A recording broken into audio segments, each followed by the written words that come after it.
Apartment 307 had been empty for 11 years. At least, that's what the landlord told Daniel when he handed over the keys. He laughed it off, as if it were nothing more than an old building rumor. He said the previous tenant had died in the building, just not inside the apartment. A heart attack in the lobby. Ever since then, no one wanted to live there. Daniel didn't believe in ghosts. He believed in cheap rent. The building was old, ancient almost. Its narrow hallways smelled of dust, old wood, and something sour that no amount of cleaning could erase. The elevator groaned with every trip, and the lights on the third floor buzzed like trapped insects. Still, apartment 307 seemed perfect. High ceilings, hardwood floors, large windows, a bargain too good to ignore. The first night passed quietly. Daniel slept well. On the second night, Daniel woke suddenly. He looked at the clock. 3:07 a.m. The apartment was completely silent. Then he heard it. 3 soft knocks. Knock, knock, knock. They came from the wall behind his bed. He sat up, listening. Maybe it was a neighbor. Old buildings made strange noises. Then it came again. Knock, knock, knock. This time, it was followed by a slow, scraping sound, like fingernails dragging across plaster.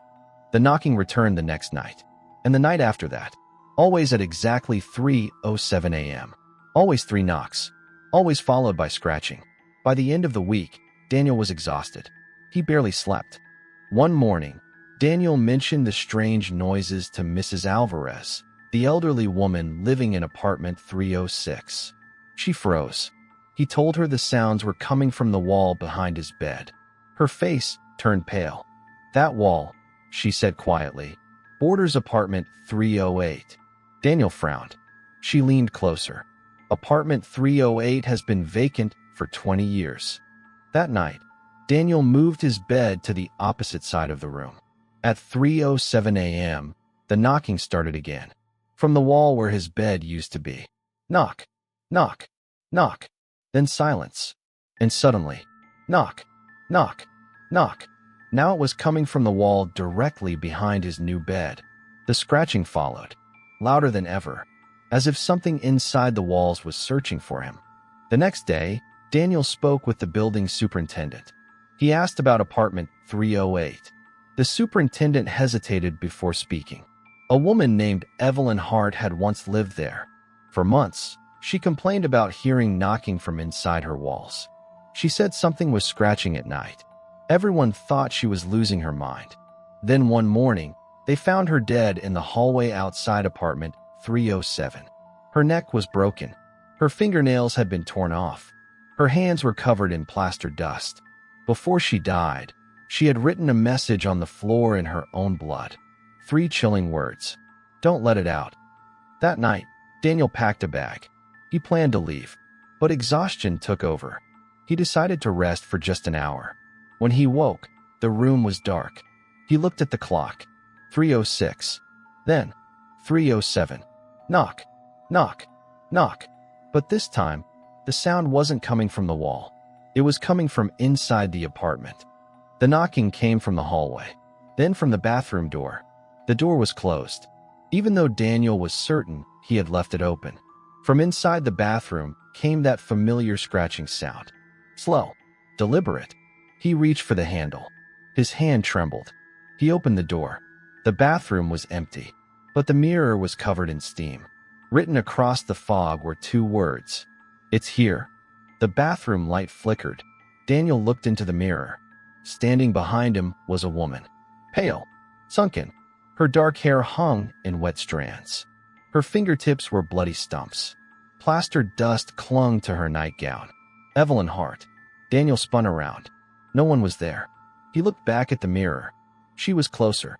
Evelyn opened her mouth. Too wide. Far too wide.